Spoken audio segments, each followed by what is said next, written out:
BlackRock CEO Larry Fink said that the Russian invasion of Ukraine has put an end to the globalization we have experienced over the last 3 decades. The head of the world's biggest asset manager sent a letter to shareholders on Thursday warning of dark days ahead for the world economy, signaling that inflation is of particular concern.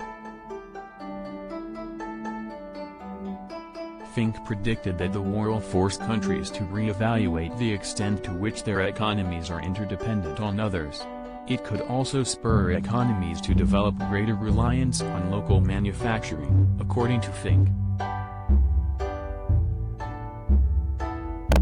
Russia's aggression in Ukraine and its subsequent decoupling from the global economy is going to prompt companies and governments worldwide to re-evaluate their dependencies and reanalyze their manufacturing and assembly footprints, something that COVID had already spurred many to start doing, he wrote.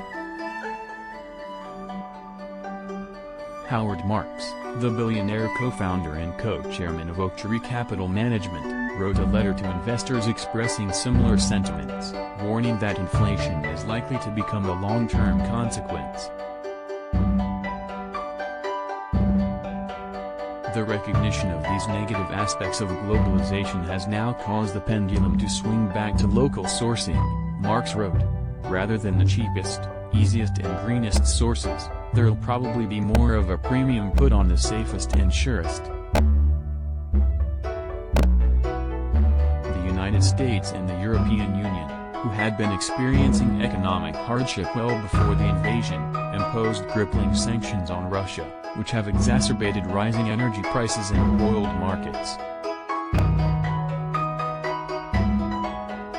Fink said that the sanctions against Russia were tantamount to economic war on Moscow and said the firm will make efforts to anticipate just how the unfolding crisis will affect investors. BlackRock's portfolio includes assets worth a total of an estimated $10 trillion. Fink wrote in his letter that the company has suspended any purchase of Russian equities. Over the past few weeks, I've spoken to countless stakeholders, including our clients and employees, who are all looking to understand what could be done to prevent capital from being deployed to Russia, Fink said.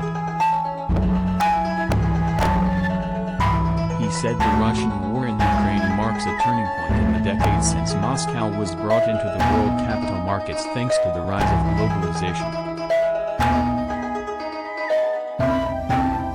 I remain a long-term believer in the benefits of globalization and the power of global capital markets, Fink wrote.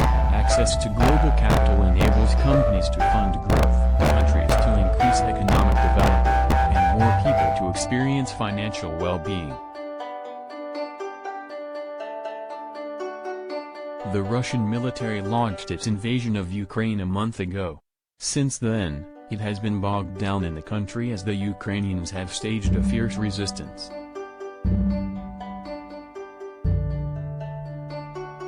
Russian forces have also bombarded civilian targets, causing a catastrophic refugee crisis that has seen millions of people displaced from their homes. Fink lamented that the invasion was the latest manifestation of global turmoil that has seen more people embrace authoritarianism and political divisiveness. The war in Ukraine has left many communities and people feeling isolated and looking inward, Fink wrote in his letter. I believe this has exacerbated the polarization and extremist behavior we are seeing across society today.